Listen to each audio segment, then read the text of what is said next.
Hey everyone, welcome back to Podcast Your English. This is episode 66, and I'm Eva.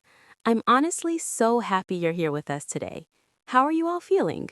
Ready to chat about something that touches literally every part of our lives? Hi, Daniel here, your other half of the hosting team. Hello to all our listeners in Aktobe and other cities across Kazakhstan and everywhere around the world tuning in. Today's topic is super relevant: how technology changes our daily life. Seriously, try to think of 1 hour in your day that isn't influenced by some kind of tech. Hard, right? Impossible, I think. Okay, let's jump right in.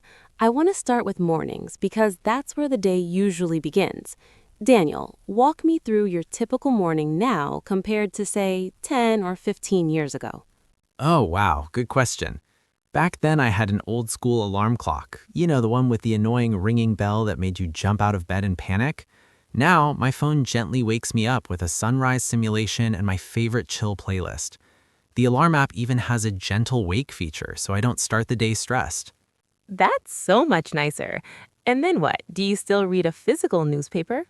Almost never. I open a news app, usually BBC, Reuters, or sometimes Kazakh news sources, and I scroll through headlines while my coffee machine starts brewing automatically because it's connected to my phone. Technology basically makes my coffee before I even ask. Ha, same here. My smart kettle knows exactly when I wake up thanks to the motion sensor in the bedroom. It starts heating water the moment I step out of bed. Small thing, but it feels like luxury. It really does. And speaking of small things that feel big, let's talk about communication. How has messaging changed for you? Completely. When I was a teenager, we sent SMS. Remember those? You had to press the 7 key 4 times to get the letter S, and each message cost money. Now I send voice messages, photos, short videos, stickers, GIFs, all for free, instantly, anywhere. Voice messages are my favorite lately.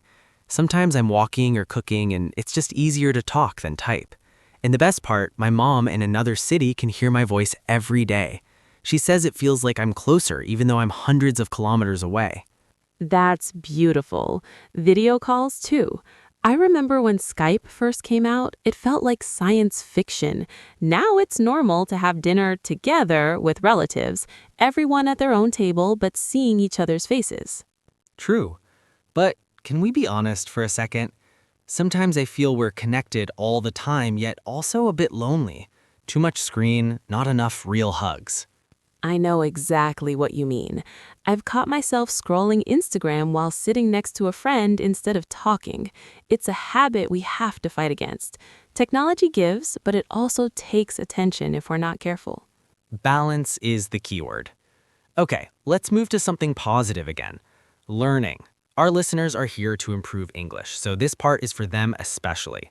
How has tech helped language learning? Oh my goodness, it's night and day compared to my school days. We had one cassette player for the whole class and a very old textbook. Now, you open your phone and boom, thousands of hours of free listening material. Podcasts, YouTube, Netflix with subtitles, language exchange apps. And AI. Have you tried those speaking practice bots?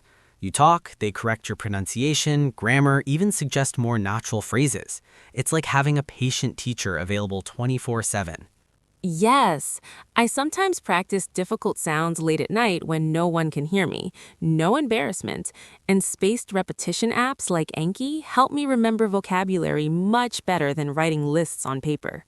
For me, shadowing is the best trick I learned thanks to the internet. You listen to a native speaker and repeat immediately after them, copying intonation, speed, everything. There are whole channels dedicated to that now. Shadowing plus podcasts equals perfect combo. Listeners, if you haven't tried it yet, pause after a sentence, repeat out loud, then play again. You'll be surprised how quickly your fluency improves. Absolutely. Okay, let's switch to work life because that changed dramatically too. Eva, do you remember life before remote work became normal? Vaguely. I used to spend 2 hours every day commuting, crowded buses, traffic jams. Now, most days I work from my cozy corner at home, meetings on Zoom or Google Meet, shared documents in real time, tasks in Notion or ClickUp.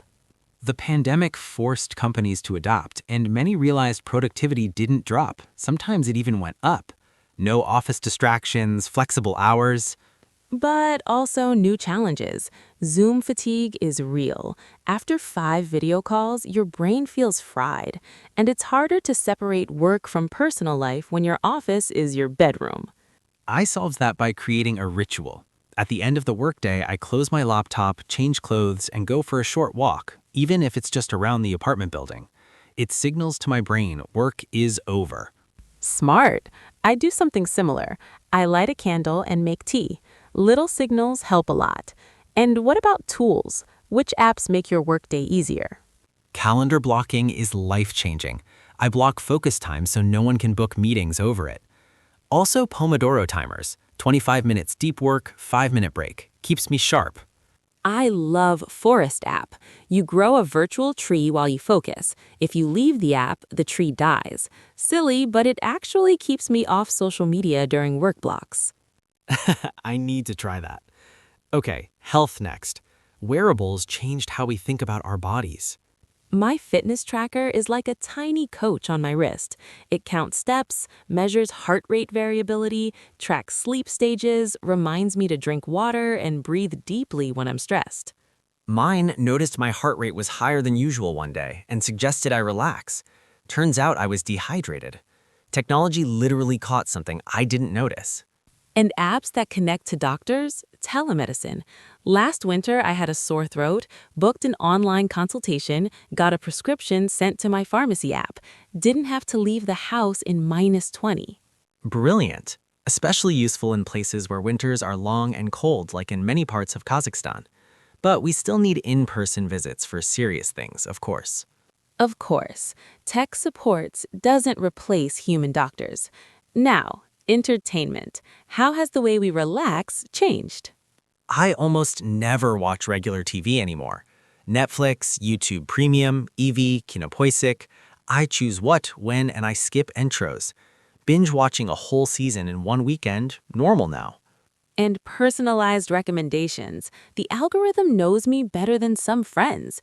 You watched this crime drama, here's another one just like it. Scary accurate sometimes. Gaming, too. My younger brother plays online with friends from different countries. They speak English the whole time, so even gaming helps language practice. Yes, multiplayer games force you to communicate quickly, like go left, cover me, nice shot. Real-life English under pressure. Music streaming is another huge one. I discovered so many Kazakh, Russian, English, Korean artists just because the algorithm suggested them. My music taste is way broader now. Totally. And podcasts, obviously, like this one, you can learn while walking, cooking, cleaning, multitasking at its best. Shopping next. I remember standing in long lines on weekends. Now I order groceries at 11 p.m. and they arrive next morning. And comparing prices is so easy. Open 5 tabs, check Wildberries, Kospi, Amazon, Lamoda. Best deal in 2 minutes. Reviews help avoid bad purchases too. Delivery drones and robots are already being tested in some cities. Imagine your package flies straight to your balcony. That would be wild. Transportation in general, Google Maps reroutes you around traffic jams in real time. Yandex Go, InDriver, cheap rides, track the driver, pay cashless. Electric scooters and bikes everywhere now. Rent with an app, ride, leave it anywhere legal. Super convenient for short distances. And soon self-driving cars maybe. Less stress on long trips. Though I'm not sure I'm ready to give up control just yet. Fair. Smart homes are fun too. I can turn lights off with my voice when my hands are full of dishes. Hey assistant, lights off in the kitchen. I set my thermostat to lower temperature automatically at night. Saves money and I sleep better in cooler air. Kitchen tech? Air fryers, multi-cookers with apps that suggest recipes based on what's in your fridge. My friend scans ingredients and gets meal ideas instantly. Even plants have smart pots now that remind you to water them. I'm tempted to buy one because I always forget. Ha, guilty here too. Okay, one more important thing before we wrap up. Privacy and digital well-being. Yes, very important. Every app wants access to our location, contacts, camera. We have to read permissions carefully and say no sometimes. Digital detox days help me. One day a week, I leave my phone in another room for several hours. Feels strange at first, but then peaceful. I do screen time limits. My phone locks social media after 45 minutes a day, forces me to be intentional. Great habit. So, huge recap time. Let's do it, slowly so everyone can follow. We started with mornings, smart alarms, auto coffee, news apps. Then communication, instant messages, voice notes, video calls that shrink distances. Learning English became easier with apps, AI tutors, podcasts, shadowing.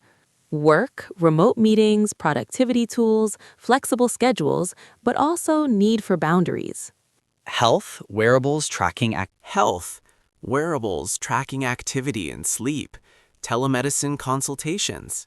Entertainment, on-demand movies, personalized music, educational games, shopping and delivery, fast, convenient, cashless, transportation, maps, ride-hailing, electric options.